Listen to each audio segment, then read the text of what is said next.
এক দেশে এক রাজা ছিলেন। রাজার দরবারে অনেক দাসদাসী ছিল।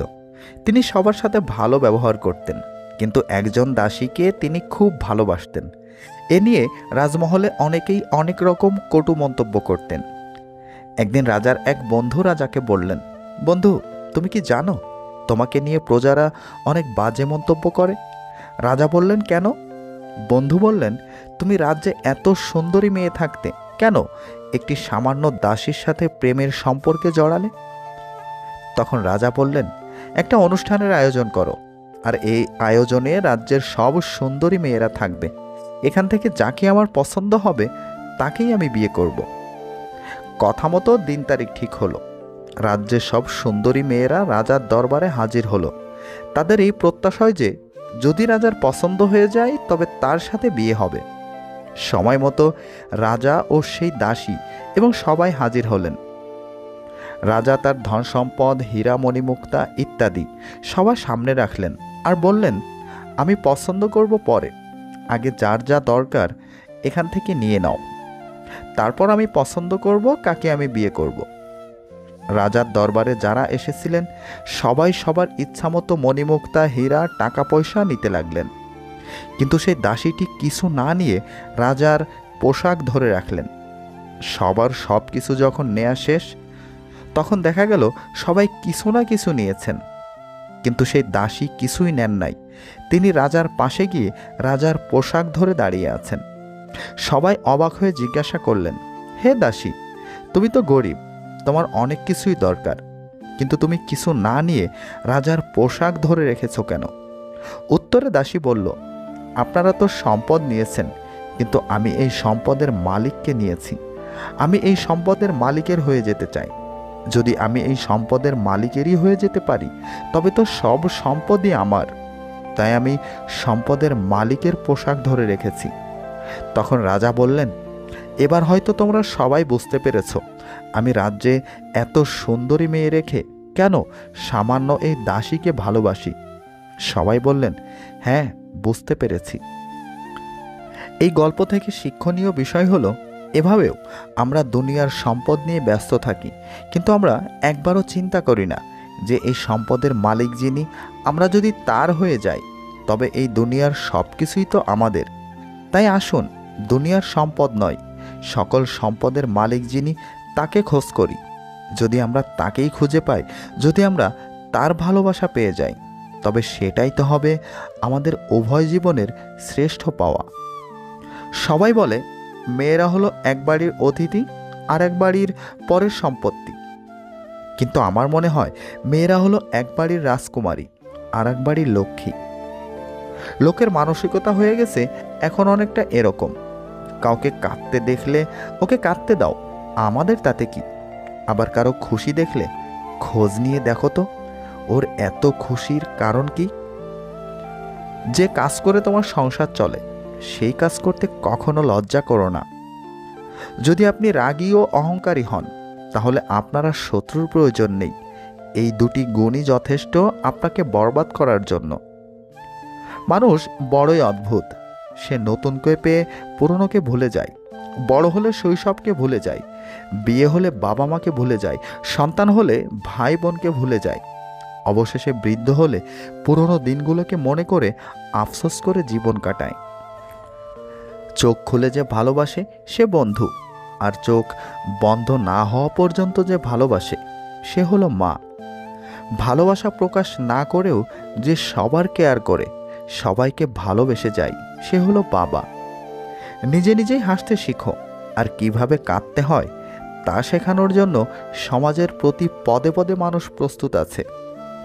সুখী হওয়ার জন্য কি লাগে? চলার পথে সততা, বিশ্বাস করার মতো মানুষ, আর একটু ভালোবাসা।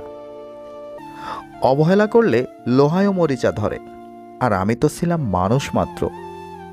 মানুষ আসলে কখনোই কথা বলার জন্য বন্ধু খোঁজে না। মানুষের চিরকালের অভাব একজন নীরবতার সঙ্গীর, যে শুধু শুনবে।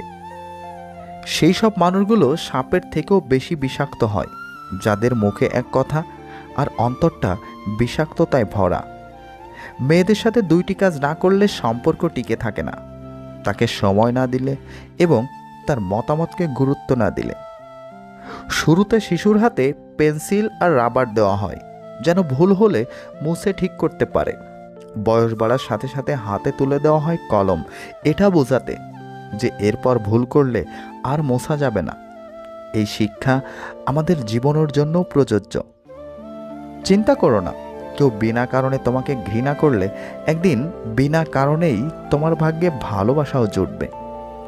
আমরা সারা জীবন পরিশ্রম করি, অপেক্ষা করি একটা ভালো জীবনের, কিন্তু আসলে আমরা যেই জীবন পার করছি তার থেকে ভালো জীবন আর কিছুই নেই।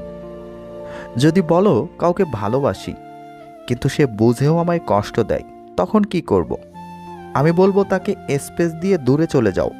নিজের জীবনটা এমনভাবে গড়ো যাতে সেই ব্যক্তি তোমাকে দেখে আফসোস করে। সুতরাং নিজেকে বদলালে সমাজ তোমাকে বাহবা দেবে। যারা তোমায় ছেড়ে গেছে তারা তোমার পেছনে ঘুরবে, আর সেদিন তোমার দিন আসবে। সত্যের অনুসন্ধান করতে হয়। গুজব তো বাড়িতে বসে থাকলেও ঠিক সবার কাছে পৌঁছে যায়। মানুষের চোখে রব হওয়ার চেষ্টা করো না, রবের চোখে মানুষ হওয়ার চেষ্টা করো। আপনি শুধুমাত্র একজন ব্যক্তির উপর সম্পূর্ণ ভরসা করে দেখুন, সেই ব্যক্তিটি কারো উপর ভরসা না করার চরম শিক্ষাটি আপনাকে দিয়ে দেবে। যেদিন মানুষকে তার মা নয়, তার দায়িত্ব তাকে ঘুম থেকে জাগিয়ে দিতে বাধ্য করবে, সেদিন জানবে ওই ব্যক্তি পরিবারের সব দায়িত্ব নেওয়ার জন্য যোগ্য হয়ে গেছে। যে মানুষের মধ্যে প্রকৃত মনুষ্যত্ব আছে তার চিন্তা ভাবনা হবে এমন, জীবনে আমি যা কষ্ট পেয়েছি সেই কষ্ট যেন আর কেউ না পায়, আর আমি যা সুখ পেয়েছি সেই সুখ যেন সবাই পায়। বাড়ির ঝগড়ার কথা, পরোপকারের কথা আর স্ত্রীর সাথে হওয়া ব্যক্তিগত কথা কখনো বাইরের কাউকে বলা উচিত নয়। যে ব্যবহার তুমি অন্যের কাছে আশা করো না, সেই ব্যবহার তোমার অন্যের সাথেও করা উচিত নয়। অধিকারের জন্য অবশ্যই লড়ো, কিন্তু যার উপর তোমার কোনো অধিকার নেই তার মায়া ত্যাগ করো। ছেলে মেয়েদেরকে কিছু দিন আর না দিন, তার পছন্দের জীবনসাথী তাকে অবশ্যই দিন, কারণ প্রচুর ধন সম্পত্তি ছাড়া জীবন কাটানো যায়, কিন্তু জীবনসাথী ভালো না হলে ছেলে মেয়েদের জীবন নরকে পরিণত হয়। সমাজ প্রতিবার প্রশংসা কম করে, ব্যর্থতার সমালোচনা বেশি করে। যতই দিন যাচ্ছে পরকীয়া যেন সময়ের সাথে পাল্লা দিয়ে বাড়ছে। একজন স্ত্রী তখনই পরকীয়া করে যখন তার স্বামীর থেকে তার প্রিয় জিনিসটি না পায়, আর একটি মেয়ে বা স্ত্রীর কাছে সবচেয়ে দামি জিনিস হলো স্বামীর থেকে পাওয়া সময়। আর যখন এই সময়ের অভাবে সেই স্ত্রী পরকীয়া করে, থাকতে পারে আরও অনেক কারণ, তখন সে যে কোনো পুরুষের সাথে করে না, কারণ প্রতিটি মেয়েই ছেলেদের ভিতর এমন কিছু গুণ খোঁজে যা মেয়েদের আকৃষ্ট করে। কারণ পরকীয়ার সম্পর্ক শুধু কথার মধ্যে অবশিষ্ট থাকে না, এটা শারীরিক সম্পর্ক পর্যন্ত পৌঁছে যায়, আর মেয়েরা তাকেই শরীর দেয় যদি সে তাকে আকৃষ্ট করতে পারে। তাই আপনার মধ্যে যদি এমন কিছু থাকে, হতেও পারে অন্যের স্ত্রী আপনাকে ভালোবাসতে চাইবে।